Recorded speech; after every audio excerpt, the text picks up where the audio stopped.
primer lugar, no importa el método que se practique de yoga, el cuerpo humano es el mismo, la mente del ser humano es la misma y desde luego el funcionamiento de ese software que tenemos en nuestra mente, sea cual sea el nivel, sea subconsciente, consciente o incluso supraconsciente para los que son maestros de la práctica del yoga, es el mismo.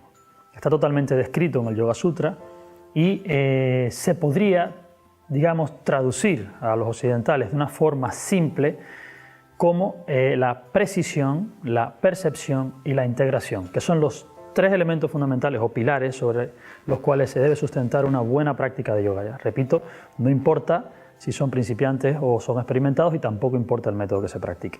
¿Por qué? Pues muy simple. La precisión es lo que permite discriminar si la sensación de diferencia que se produce entre los hemisferios del cuerpo, entre la banda derecha e izquierda o en la cara frontal y posterior, se produce por una mala postura, es decir, que es imprecisa la postura, o porque esa diferencia es inherente a nuestro cuerpo.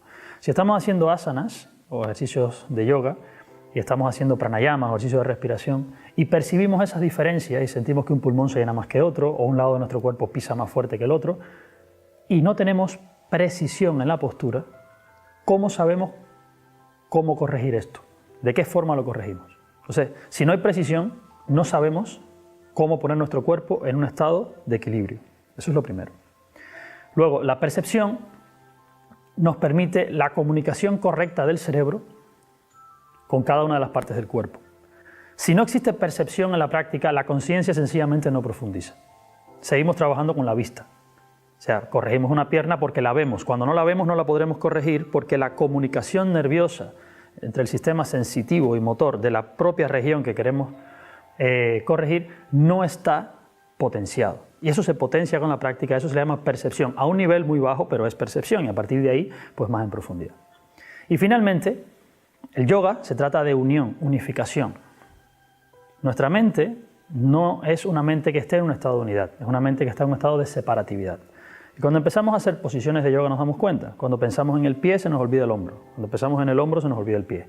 Es decir, la mente salta del pie al hombro o del hombro a la pierna o al vientre según el foco de atención se mueva. Y entonces esto es imposible que nos conduzca a un estado en el que la mente por sí sola engloba el punto de atención o el foco, engloba todo el área de la idea que se quiere trabajar y se llega a estados que se conocen como concentración o sencillamente abstracción sensorial, que es pratyahara o meditación.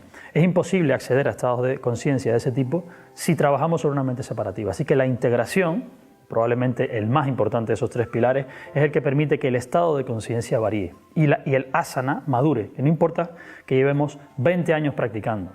Si no hacemos las cosas de esta manera, el estado de conciencia, que es para lo que el yoga está diseñado, la mejoría de ese estado de conciencia y la evolución, no se produce.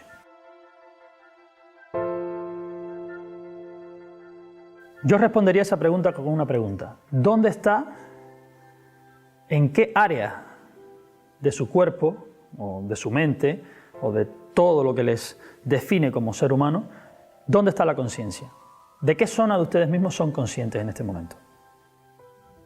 La respuesta es simple, de la piel. La conciencia en el ser humano corriente está de la piel hacia afuera. Sufrimos de una extroversión enorme con respecto a la capacidad de introversión que tenemos. Nos hemos hecho a imagen y semejanza del ojo. Nuestra mente depende directamente del ojo. Somos altamente audiovisuales en este momento. Nuestra práctica depende del ojo. Por eso, cuando hacemos una posición, y todos los principiantes me lo preguntan siempre, ¿podemos poner un espejo para saber si estamos bien? Eso me lo preguntan a diario. ¿Se lo pueden poner? Lo que pasa es que mientras más espejos usan, mientras más siguen usando el ojo, más debilitan el resto de los canales sensoriales del cuerpo, que son los que van a dar la propiocepción. Esa propiocepción del cuerpo es la que genera la percepción directa, o sea, la conexión directa, como una DSL, como Internet, entre el cerebro y cada célula del cuerpo, y no entre el cerebro y el ojo, que le dice al cerebro lo que está pasando en el resto del cuerpo, que es lo que está pasando a día de hoy. El proceso de expansión de la conciencia, que va a la par del proceso de concentración de la conciencia, van a la misma vez, trabajadas juntos, permite que se entrene toda la fibra nerviosa del cuerpo y del cerebro para que la mente dé una cobertura adireccional.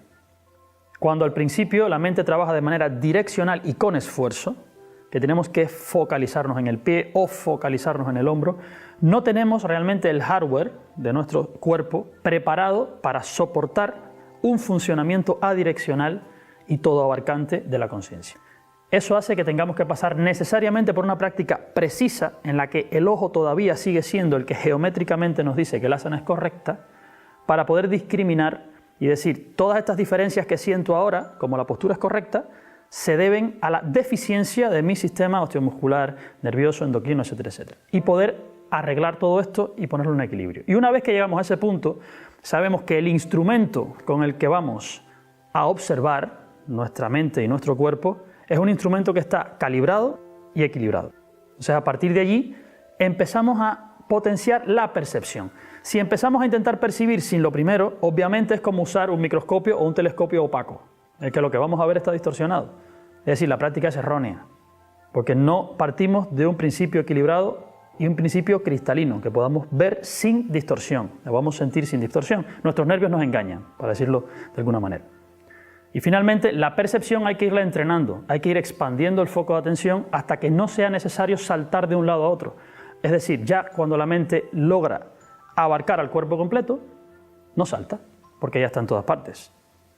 Pero hay que entrenarlo, como si fuera una pesa, igual, pero en el sistema nervioso. Así que precisión, percepción, para después poder abordar la integración. Ese es el orden. Siempre que explico el yoga a mis alumnos, lo explico en términos de energía y tiempo. Nosotros podemos multiplicar todos los recursos que queramos, salvo nuestro tiempo y salvo nuestra energía en el estado de conciencia actual. Después aprenderán que cuando evoluciona el estado de conciencia también lo hace la energía. Pero en nuestro estado de conciencia no se multiplica ni la energía ni el tiempo. Entonces, los beneficios principales que tiene seguir una práctica correcta sobre estos pilares son muy simples. El primero, se minimiza la cantidad de energía que tenemos que emplear en sostener una práctica. Segundo, se potencia el resultado de la práctica haciendo que todos los desequilibrios que se pueden traducir como enfermedades, aunque no sean patológicas desde el punto de vista del yoga, las pequeñas lesiones, molestias posturales, deficiencias de los sistemas fisiológicos por estar desequilibrados, por no tener una homeostasia correcta, van desapareciendo con el tiempo. Es decir, se gana una calidad de vida en menos tiempo con respecto a seguir un curso o seguir una práctica sin este tipo de control. Y tercero, mucho más importante que todo, se minimiza el tiempo en el que uno recibe los beneficios profundos del yoga, que son los que realmente lleva buscando desde el principio.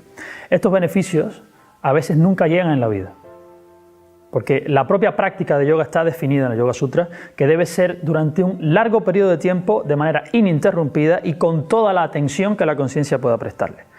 Y en un momento actual en el que la extroversión que nos exige el propio sistema social en el que estamos viviendo en Occidente, es casi imposible que sin un método riguroso y ya optimizado nos planteamos, incluso a medio y largo plazo, convertirnos en yogis en el mismo siglo XXI en el que vivimos.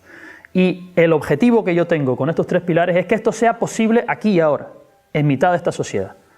Que no sea necesario un retiro, que no sea necesario nada más que vivir aquí, pero hacer las cosas correctamente estructuradas y observadas, para que el resultado sea óptimo y nuestra energía y nuestro tiempo dedicados a ellos, mínimo.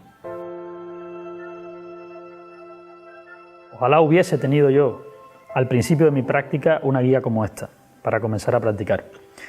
Yo les diría que tengan muy en cuenta que el yoga es uno de esos ejercicios en los que importa más la relación que establecemos con él que el resultado que da el ejercicio. Porque la transformación a la que está evocando el ejercicio de yoga no es una transformación meramente física. Por eso es un ejercicio que no es cuantificable únicamente en resultados de elasticidad o fuerza o equilibrio corporal. Como lo que se está dando en un ejercicio de yoga tiene un impacto profundo que llega al propio foco de atención de la conciencia y llega a nuestro estereotipo dinámico de conciencia, que es nuestro carácter, yo les pediría que, sin olvidar la meta, que es, por supuesto, el aumento de la calidad de vida, les diría, no pierdan tiempo, no gasten o hagan esfuerzos inútiles. Busquen la forma óptima de llegar lo antes posible a un estado en el que puedan discriminar si su práctica es correcta o no, que es el verdadero estado de independencia de un practicante de yoga. Mientras tanto, estamos siempre pendientes de que alguien nos corrija o que algún manual nos enseñe. El objetivo de nuestro trabajo, todo nuestro trabajo, es que hayan practicantes de yoga, no personas dependientes del ojo ajeno para que practiquen o para que sepan cómo se hace el yoga. Ustedes pueden lograr en poco tiempo, por experiencia propia se los digo, pueden lograr en poco tiempo una corrección de sus molestias principales durante la práctica y una potencia en su estado energético y en su capacidad de discriminación, que les haga llegar al nivel y la calidad de vida que ustedes están esperando. Les diría que se fijaran en este enlace que está justo debajo, que entraran y que de forma gratuita vean la información que hemos preparado.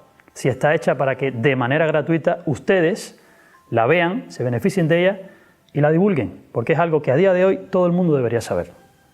Espero que lo uses, espero que te sea beneficioso a ti y espero que hagas que a otros también les sea beneficioso. Muchas gracias.